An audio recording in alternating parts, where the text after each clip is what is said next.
सीधा रुख करेंगे। हमारे साथ एक्सक्लूसिव इस वक्त जी बिहार झारखंड पर जुड़ गए हैं बिहार विधानसभा के नेता प्रतिपक्ष और आरजेडी के नेता तेजस्वी यादव। तेजस्वी जी, बहुत बहुत स्वागत आपका जी बिहार झारखंड पर। आपको भी धन्यवाद, आप लोगों ने न्योता दिया। जी तेजस्वी जी, सवाल मैं वहीं से शुरुआत कर रहा हूं कि 2020 में इस बिहार ने एक तेजस्वी यादव, एक नया तेजस्वी यादव देखा, जिसे कहा गया कि ये युवाओं की उम्मीद है तेजस्वी यादव, और उसका असर भी दिखा उस चुनाव में। तो क्या 2025 में अब युवाओं के बाद बारी महिलाओं की है कि आधी आबादी की भी उम्मीद बनेंगे तेजस्वी यादव? देखिए, हम चाहे सरकार में रहें या विपक्ष में रहें, हम सब लोगों की जिम्मेदारी है 12 से 14 करोड़ जो हमारी बिहार की जनता है, सबको साथ लेकर के चले, चाहे कोई भी धर्म के हों, कोई भी जात के हों, कोई भी वर्ग के लोग हों। देखिए, हम नए सोच के एक युवा हैं और हमारे पास विजन है, हमारे पास रोड मैप है जी। और हम अपने राज्य को जो है अव्वल राज्यों में देखना चाहते हैं। और जहां तक मेरा मानना है, जब तक आदि शक्ति अगर साथ ना दे तो कोई भी काम जो है वो पूरा नहीं हो सकता जी। चाहे कोई लक्ष्य हो, उसकी प्राप्ति नहीं हो सकती। तो हम सब लोगों को जो है, सभी लोगों को हम लोग लेकर के चलना चाहते हैं। और बिहार में आप देखिएगा, जो नीति आयोग का जो रिपोर्ट है उसमें बिहार जो है सबसे गरीब राज्य है, सबसे जो है बेरोजगारी वहां सबसे ज्यादा है, पलायन सबसे ज्यादा है। तो हम लोग जो है खास तौर पे अभी यात्रा में हम अभी बस पहुंचे ही हैं सुपौल जी। और हर जिले जा रहे हैं। वहाँ ग्राउंड लेवल के जो हमारे वर्कर हैं, जो बूथ पे, पंचायत पे, और जो लोगों का जो फीडबैक मिल रहा है, उसके तहत जो है आज हमने जो है ये योजना जो है आप सब लोगों के समक्ष जो है घोषणा किया। और मुझे बड़ी खुशी हुई है कि इस योजना को जो है हमने घोषित किया है, ताकि आर्थिक न्याय जो है हम उन महिलाओं को, माताओं को, बहनों को हम लोग दे पाए।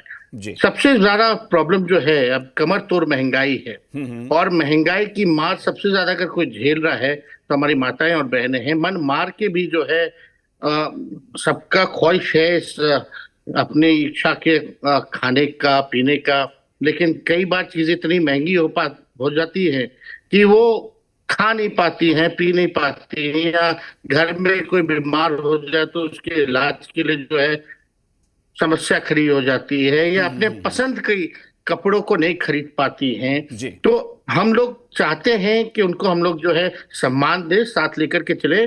जो कमजोर महिलाएं हैं आर्थिक रूप से, उनको हम लोग जो है मुख्य धारा में लाए और उनके साथ आर्थिक न्याय करें। तो इसके तहत आज हमने घोषणा किया है, आप लोगों ने जैसा दिखाया है। सियासत अपनी जगह पर है, लेकिन जो आपने बात कही वो कुछ बातें ऐसी होती हैं जो लोगों के दिल को कनेक्ट करती हैं, दिल को छूती हैं। आपने एक बात कही और आपने कहा कि समृद्ध महिला, सुखी परिवार, इस सपने को हम साकार करेंगे। और हमारे यहाँ कहते भी हैं, हमारी जो परंपरा इस देश की रही है कि घर की बहनों को, माओ को लक्ष्मी कहते हैं। तो आपने उनको समृद्धि से जोड़कर कह दिया कि परिवार सुखी तब होगा। तो क्या आपको लगता है कि ये जो बात वाकई दिल को छूने वाली है, ये वाकई बिहार की जनता और उस आधी आबादी से सीधा कनेक्ट कर रही है? देखिए, ये बात तो सच्चाई है ना। हमारी भी बहनें हैं, माता हैं, मेरी भी पत्नी भी है और मेरी बेटी भी है। तो जब तक घर की लक्ष्मियां, जब तक हमारी माताएं, बहनें अगर खुश नहीं रहेंगी तो घर के कैसे वहां खुशहाली आ सकती है। और मेरा विश्वास है कि एक बार गृहिणी या माताएं, बहनें अगर सुखी संपन्न हैं तो हमारा घर जो है आगे बढ़ेगा। और जब घर बढ़ेगा तो गांव बढ़ेगा, गांव बढ़ेगा तो पंचायत बढ़ेगा, ब्लॉक बढ़ेगा, राज्य बढ़ेगा, देश मजबूत होगा। तो ये कोशिश है कि हम लोग जो है उनको हम लोग मुख्य धारा में लाने का काम करें, उनको सम्मान दें। और आप भी जान रहे हैं कि महंगाई कितनी ज्यादा हो गई है आजकल। अच्छे अच्छे मिडिल क्लास फैमिली भी को भी सोचना पड़ रहा है जाकर के बाहर चीजें खरीदने पर, या उनको भी मन जो है मार करके रखना पड़ता है। तो जो गरीबी रेखाओं के नीचे जो महिलाएं हैं, जिनकी बिहार में इतनी बड़ी संख्या है, तो वो सोचिए वो कैसे गुजारा करती हैं। तो उनको सम्मान के लिए, उनको आर्थिक न्याय के लिए ये जरूरी है कि वो भी जो है अपने मनपसंद की कुछ चीजें ले सकें, कुछ खाने की इच्छा हो बाहर जाकर के तो वो खा सकें। तो इस दिशा में हम लोग समझ रहे हैं कि ये योजना हम लोगों ने आपने कई बार सवाल भी उठाया और घूमने के बाद देखिए जी जी जी। देखिए, घूमने के बाद पता चलता है फीडबैक। अब लोग स्मार्ट मीटर से परेशान है। बिहार में सबसे ज्यादा बिजली के बिल से लोग परेशान है। सबसे महंगा बिजली बिहार में मिलता है। तो हम लोगों ने घोषणा किया कि भाई 200 यूनिट फ्री में बिजली देंगे। हमने ये भी बोला कि भाई जो वृद्धा पेंशन जो है, झारखंड चले जाइए, वहां जाइए तो 1,000 रुपए मिल रहा है।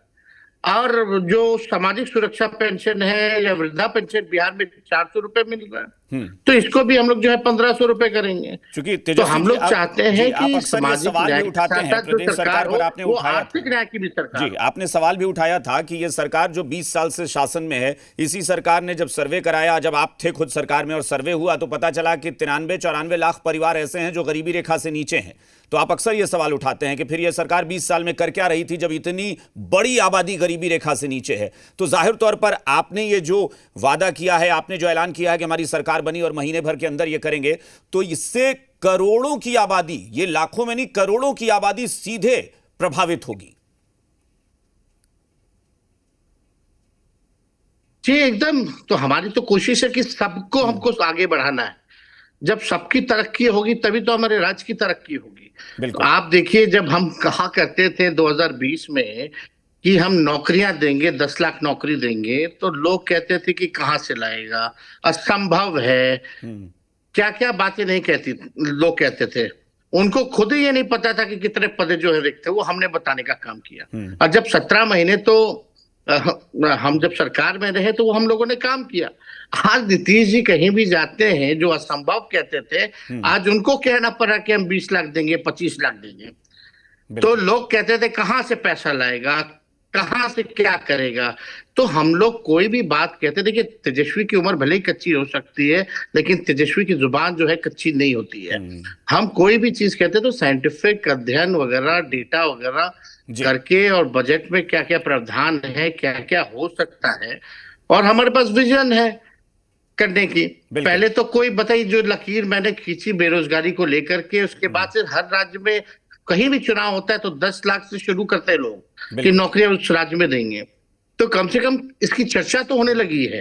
तो असल मुद्दा तो यही है, बेरोजगारी सबसे बड़ा हमारा मुद्दा है, सबसे बड़ा महंगाई है, गरीबी है।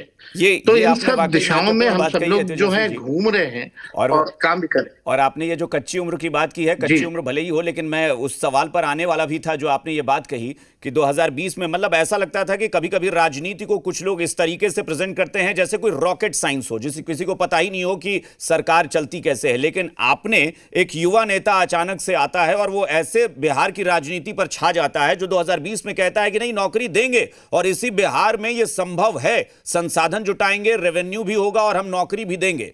वो नौकरियां दी गई। तो जाहिर तौर पर अब लोग कम से कम ये तो नहीं पूछेंगे कि तेजस्वी यादव ने अगर महिलाओं के लिए बोला है तो उनके पास वो पूरा खाका नहीं होगा। लोगों को यह भरोसा होगा कि तेजस्वी ने रोड मैप तैयार कर लिया है उसके लिए। उसमें भी आप देखिए तो हम लोग तो केवल जो है, हम लोग तो केवल उस समय आप देखिएगा कि उप मुख्यमंत्री थे जी, कमान हमारे पास पूरी तरीके से नहीं था। कि जो लोग सत्ता में थे वो 17 साल तक, बताइए, कोई ये नहीं पता था कि आईटी पॉलिसी भी बनानी है, स्पोर्ट्स पॉलिसी भी बनानी है, उनको ये भी नहीं पता था कि टूरिज्म पॉलिसी बनानी है। ये सारा काम हम लोगों ने किया। निवेशकों को हम लोगों ने बुलाया ताकि कारखाने वगैरह लगे, बिहार में निवेश हो सके। 50,000 MOU जो है हम लोगों ने साइन कराया। और ये जितनी बातें हम कह रहे हैं ये सब राष्ट्र कोटे के डिपार्टमेंट में थे जब महागठबंधन में थे। तो नौकरियां भी मिली तो शिक्षा विभाग से मिला, हमारे मंत्री थे, आईटी मंत्री भी हमारे ही पार्टी के थे, टूरिज्म मिनिस्ट्री हमारे पास खुद था, स्पोर्ट्स भी हमारे पास ही था। तो जो पढ़ा लिखा उसको भी हम लोगों ने नौकरियां दी, और जो खेला, जो मेडल लाया देश के लिए, बिहार के लिए, उसको भी हम लोगों ने डीएसपी रैंक तक जो है प्रावधान करके उनको नौकरियां हम लोगों ने बांटने का काम किया। तो देखिए, मेरे ख्याल से चर्चा जो होनी चाहिए हम सब लोगों को करनी चाहिए, लेकिन मुद्दे पे करनी चाहिए। जो जनता की मांग है, जो रियल इश्यूज है, उस पे जो है हम सब लोगों को एक सकारात्मक चर्चा करनी चाहिए, और इसमें सब लोगों का सहयोग की आवश्यकता है, तभी हम सब बिहार के लोग जो है आगे बढ़ सकते हैं। एक सवाल मेरा ये है कि चूंकि ये सरकार कहती है कि हमने 2005 के बाद से सबसे ज्यादा काम महिलाओं के लिए किया है, और वाकई अगर ऐसा है तो फिर ये सवाल उठेंगे कि फिर तेजस्वी यादव को क्यों लगा कि महिलाओं को, आधी आबादी को समृद्ध बनाना जरूरी है और ये हम करेंगे तो जाहिर तौर पर महिलाएं ताकतवर होंगी, क्योंकि सरकार तो दावा करती है कि हमने सब कुछ कर दिया है, महिलाएं तो समृद्ध हो चुकी हैं, 2005 के बाद हमारा टारगेट ही महिलाओं की तरक्की रही है। आप देखिए, राशन पूरे देश में 80 करोड़ लोगों को, परिवारों को जो है बांटना पड़ रहा है। बिल्कुल, यानी अभी बांटना पड़ रहा है। अभी हम लोग यहाँ फंसे हुए हैं। तो जो लोग भी ये बात कहते हैं, ठीक है, महिलाओं में जो है हो सकता है कि जमाना जैसे जैसे बदलता है, आगे बढ़ता है, अवेयरनेस भी लोगों में आया है, अवेयरनेस होगा, लेकिन अभी भी आप देखें कि महिलाओं को सशक्तिकरण जो है पूरे हिसाब से हम सब लोगों को सहयोग करना चाहिए। कि तेजस्वी यादव की सूझबूझ पर तो कोई सवाल नहीं उठा सकता। अगर तेजस्वी यादव ने यह ऐलान किया है तो जाहिर तौर पर ग्राउंड पर आपने यह महसूस किया होगा कि ये जो कहा जाता है कि महिलाओं के लिए हमने सब कुछ कर दिया, हकीकत में वैसा नहीं है, तभी तो आपको लगा होगा कि ऐलान कर देना चाहिए। अब आप गांव देहात में हम लोग घूमते हैं, जाते हैं, तो आप देखिएगा कितनी बड़ी संख्या में महिलाएं जो है आगे आकर के अपनी समस्याओं को बताती हैं। चाहे वृद्धा पेंशन की बात हो, चाहे राशन की बात हो, चाहे इंदिरा आवास की बात हो, अभी भी महिलाएं अगर जाता है कोई भी नेता, बिल्कुल, हम हो या कोई भी हो, तो महिला जो है सबसे पहले जो है वो घेरती है, क्योंकि सबसे ज्यादा तकलीफ में जो है वो महिलाएं हैं। और बिहार में अगर सबसे ज्यादा पलायन हो रहा है तो पुरुषों का पलायन हो रहा है। माता, परिवार को, लोगों को छोड़ करके लोग बिहार जा रहे काम करने। तो कहीं ना कहीं से महिला जो है घर भी संभाल रही है, चीजों को भी देख रही है, बच्चों को भी पाल रही है। तो समस्या तो उनके पास बहुत ज्यादा है बिहार में, क्योंकि सबसे ज्यादा पलायन पूरे देश में अगर सबसे ज्यादा होता है तो वो बिहार से होता है। कौन अपनी पत्नी हो या माँ हो या बेटी हो कि उसका पिता जो है बाहर जाकर के या बेटा जो है बाहर जाकर के काम करे। तो सबसे बड़ी बात ये है, जुड़ करके आती है बेरोजगारी। तो हम अब तक जो है लोगों को रोजगार नहीं दिला पा रहे हैं। हम अब तक जो है बिहार जो है फूड प्रोसेसिंग यूनिट्स को लेकर के, केला है यहाँ, मखाना है यहाँ, आपका लीची है, आम है, तरह तरह की चीजें हैं। फूड प्रोसेसिंग यूनिट्स खुल सकते हैं, यहाँ इंडस्ट्री लग सकता है। और इवन इन टेक्सटाइल इंडस्ट्री में भी जो कोविड टाइम में जो मजदूर वापस जो सूरत से या बाहर से लौट के आए, उन्होंने अपने आप को साबित भी किया है कि हल्का अगर हम पुश करें उनको, हल्का अगर आर्थिक तौर पे अगर हम उनको सहयोग करें तो वो एंटरप्रेन्योर्स भी बन सकते हैं। आज जो है ऑनलाइन वो सामान बेच रहे हैं। तो कहीं ना कहीं से इन चीजों को, जो बेसिक नीड ऑफ सोसाइटी है, चाहे आजकल सरकार में देखिएगा यहाँ तो इंफ्रास्ट्रक्चर का ही फ्रैक्चर हो चुका है। पुल पुलिया गिरता रहता है, डैम टूटते रहते हैं, चूहा जो है वो खा जाता है। यहाँ बिहार में लॉ एंड ऑर्डर की इश्यूज जो है वो बढ़ती जा रही है। लॉ एंड ऑर्डर जो हो गया है वो क्रिमिनल डिसऑर्डर हो चुका है पूरी तरीके से बिहार में। आप ही के न्यूज में हम लोग देखते रहते हैं कि यहाँ आज लूट हुई, यहाँ अपहरण हुआ, यहाँ हत्या हुई।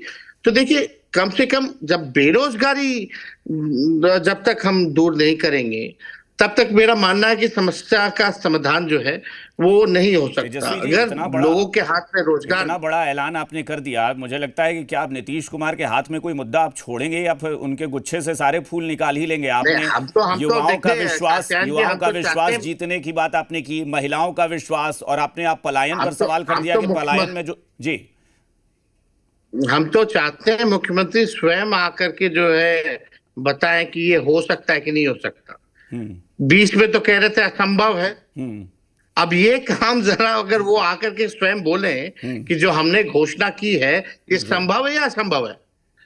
अगर उनको लगता अभी भी असंभव है, तो जिस प्रकार से उनके वित्त मंत्री आए थे हमारे पास सरकार बनने के बाद की नौकरी कहां से दे पाएंगे, तो उनके जो वित्त सचिव हैं उनको हम लोगों ने समझाया, दिखाया कि कहां से क्या नौकरी आ सकती है, और उसके बाद जो है 15 अगस्त को वो अनाउंस करते हैं। कि आपने कुछ गांधी मैदान सवाल नहीं पूछ दिया कि मुख्यमंत्री जी बताएं कि असंभव है या संभव है, इसका जवाब कहां से देंगे? वो असंभव कह देंगे तो फिर लोग कहेंगे कि तेजस्वी यादव ने तो रोजगार के मामले में संभव मुख्यमंत्री कर जी को दिया। तो आजकल बोलने से ही रोक दिया जा रहा है, जी।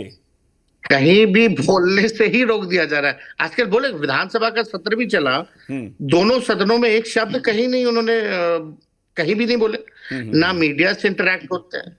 अब यात्रा पे अब जा रहे हैं मुख्यमंत्री जी, तो अच्छी बात है, संवाद करें, लोगों से मिलें, लेकिन मेरा एक सवाल भी खड़ा हुआ कि मुख्यमंत्री को अपने ही मालिकों से मिलने के लिए, अपने ही जनता से मिलने के लिए क्या 2 अरब 25 करोड़ 78 लाख की जरूरत होगी? ऐसे तो महाराजा निकलते हैं यात्राओं पर। ये तो चुने हुए जनप्रतिनिधि है, बिहार के नेता है। He is not only the chief minister, he is the leader of the state. बिल्कुल। और ये पैसे कहां खर्च होंगे? आप एक तरफ कहते हो गरीब राज है, लेकिन मुख्यमंत्री की यात्रा वैसी भी नहीं होगी। एक जिले में बैठेंगे, 3-4 जिले के लोगों को, चुने हुए लोगों को केवल बुला करके बात करेंगे जी। अब वो बात करेंगे, सुनेंगे। जनता दरबार में भी समाधान नहीं हो पाता था उनका, लाइव हम लोग देखते थे। तो यानी एक ही व्यक्ति जो है, आपने वही बात कह दी जो मैं अभी कुछ देर पहले कह रहा था कि वही बात आपने कह दी कि मतलब जनता की समस्याओं को या जनता की जरूरतों को समझने के लिए किसी रॉकेट साइंस की जरूरत नहीं होती है, उसके लिए कोई अरबों रुपए खर्च नहीं करने हैं, बहुत आसानी से पता चलता है। जी, तो इसमें मतलब अपने मालिकों से मिलने के लिए कोई जरूरत है नहीं। और हमको लगता है अब तक के, अगर यात्राओं की बात की जाए तो अब तक के सबसे खर्चीले मुख्यमंत्री हैं। अब आप बताइए, कात्यायन जी, मुख्यमंत्री हमेशा बात करते थे कि मोबाइल पे रहता है लोग, मोबाइल पे रहेगा लोग तो दुनिया खत्म हो जाएगी। और आप कैबिनेट नोट पढ़िएगा, मेरे सोशल मीडिया में भी है जी, वही मोबाइल से ही अपना प्रचार करवाएंगे, 104 करोड़ का विज्ञापन दिलाएंगे। तो ये तो मुख्यमंत्री जी को सवाल जो है अपने ही, मतलब अब तो इनका इमेज, क्रेडिबिलिटी अब तो रह नहीं गई है। कोई भी एजेंसी आ जाए, दुनिया की कोई भी ताकत आ जाए, अब इनके इमेज को तो सुधार नहीं सकता है। लेकिन फिर भी अपने इमेज को केवल सुधारने के लिए 104 करोड़ रुपए, वो पैसा किसके पॉकेट से जा रहा है? वो तो गरीब जनता के पैसा है, बिहार के लोगों का पैसा है, उससे केवल इमेज सुधारा जाएगा। 104 करोड़ में तो क्या क्या काम नहीं हो सकता, कितने लोगों की, हजारों लोगों की पीड़ा जो है दूर कराई जा सकती है। अच्छा तेजस्वी जी, मैं आपसे एक सवाल पूछूं कि वो कोई ऐसा खास मोमेंट था, कोई ऐसा खास मौका था जब आपको एहसास हुआ और लगा कि नहीं, अब मुझे लगता है कि ये आधी आबादी को सबसे ज्यादा जरूरी है सशक्त करना? जैसे आपने युवाओं, मैंने कहा कि 2020 में आपने युवाओं को लेकर एक मिशन चलाया और लोगों की जुबान पर आ गया कि तेजस्वी यादव रोजगार और साथ में सरकारी नौकरी, इस पर आपका लगातार फोकस रहा और वो छा गया। तो क्या कोई ऐसा मोमेंट था जब आपको लगा कि आधी आबादी को जरूर सशक्त करना होगा, क्योंकि ये सारी बातें हवा हवाई हो रही हैं, हम धरातल पर करेंगे? देखिए, हमको लगता है कि एकदम मजबूती के साथ जो है हम सब लोगों को इस काम में पूरा करना है। जब तक आधी आबादी खुश नहीं रहेंगी, उनकी समस्याएं अगर दूर नहीं होंगी, अलग अलग समस्याएं हैं, शहर में रहने वाली महिलाओं की अलग समस्याएं हैं, गांव में रहने वाली लोगों की अलग समस्याएं हैं, तो उसको हम लोगों को जो है एड्रेस करने की जरूरत है। तो उसके लिए हम लोगों को खास तौर पे रेगुलर उन लोगों से संवाद करने की जरूरत है। उनकी समस्याओं का जो समस्या, जैसे हमने बताया कि गरीबी और महंगाई, मोस्ट ऑफ द वुमेन जो है सफर जो है गरीबी से। महंगाई का पहला असर किचन पे ही पड़ता है। किचन महंगाई पे ये जो है, वो चाहती है कि उनके बच्चे भी पढ़े लिखे, स्वस्थ रहें। तो अगर आप ऑल राउंड अगर बात करें बेसिक नीड्स की, जिसमें पढ़ाई, दवाई, कमाई, सिंचाई, सुनवाई, कार्रवाई वाली सरकार वो चाहती है।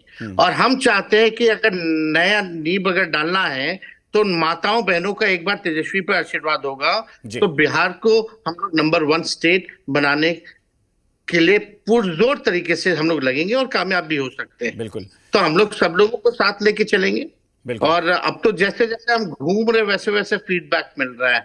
नौजवानों के लिए भी हमने कहा था कि भाई पिछले बार ही एजेंडा था, चाचा थोड़े दिन और रुक जाते, तो ये काम को भी हम लागू करा देते हैं। वो काम था, जितने अभ्यर्थी हैं पैसा लगा करके आते हैं और जाते हैं, खर्चा उनको रहने का अलग खर्चा होता है, और तो हमने ये भी कहा था कि हमारी सरकार बनेगी तो उन अभ्यर्थियों को कोई भी परीक्षा अगर देने आए सेंटर पे, तो आने जाने का खर्चा भी हमारी सरकार देखेगी, उनके खाने और रहने की भी व्यवस्था हमारी सरकार देखेगी।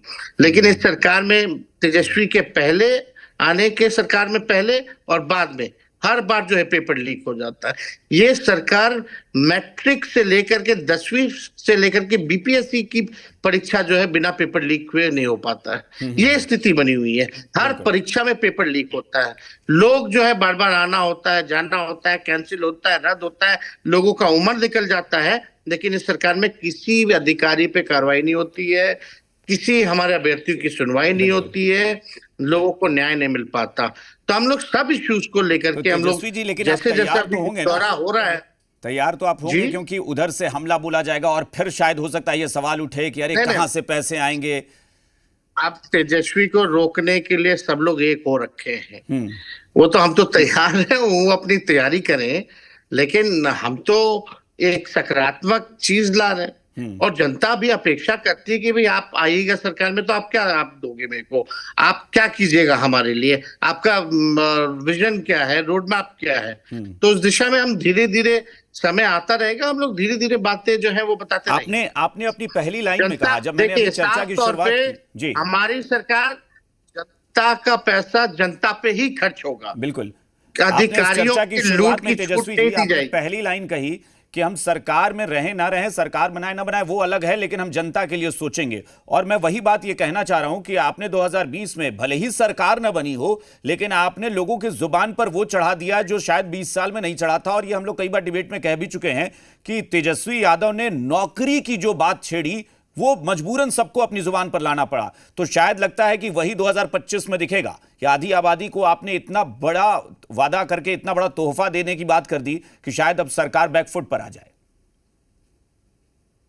देखिए, एकदम इसमें तो हम चाहते हैं कि और लोग भी इस तरह की बातें करें और भी इस तरह का लोग काम करें, सब मिलकर के अगर ये काम करेंगे तो और जो है हमको लगता है कि फिर मुद्दे की बात होगी, फिर सकारात्मक चर्चा होगी, राज्य के बारे में चर्चा होगी, राज्य के लोगों के बारे में चर्चा होगी।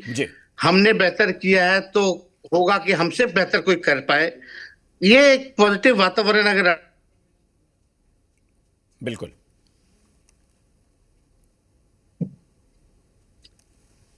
जी तेजस्वी जी, तो जाहिर तौर पर मैं चाहूंगा कि आप बिहार की जो माँ हैं, बहनें हैं, बेटियां हैं, उनको लेकर अपनी तरफ से कोई मैसेज देना चाहें। मैंने आज भी ये कहा था कि अब उनका दुख मेरा दुख होगा, उनकी तकलीफ मेरी तकलीफ होगी। अब वो तेजस्वी पे छोड़िए और आशीर्वाद दीजिए। चलिए, बहुत बड़ी बात आपने कही तेजस्वी जी, और मुझे लगता है कि ये लोगों के दिल को कनेक्ट करती है, लोगों को भावनाओं से जोड़ती है। बहुत बहुत शुक्रिया हमारे साथ जुड़ने के लिए और बहुत सारी शुभकामनाएं। आपने जो वादा किया है वो वादा आप पूरा कर सकें, इसके लिए बहुत सारी शुभकामनाएं तेजस्वी जी। ना करें तो आप जरूर कोशिएगा। जी जरूर जरूर, बिल्कुल, लेकिन हम उम्मीद करेंगे कि आप जरूर करें। बहुत बहुत शुक्रिया। तो तेजस्वी यादव एक्सक्लूसिव हमारे साथ जुड़े और बहुत सारी बातें, उन्होंने एक इतना बड़ा वादा किया है और इस वादे के तहत उन्होंने महिलाओं को कनेक्ट किया है, उन्होंने महिलाओं के दिल को छूने की कोशिश की और कहा कि नहीं, ये घर की लक्ष्मी है, अगर ये समृद्ध होंगी तभी परिवार सुखी होगा, इसलिए इनके लिए हम ये वादा कर रहे हैं। हमारे साथ तमाम मेहमान जुड़े हैं,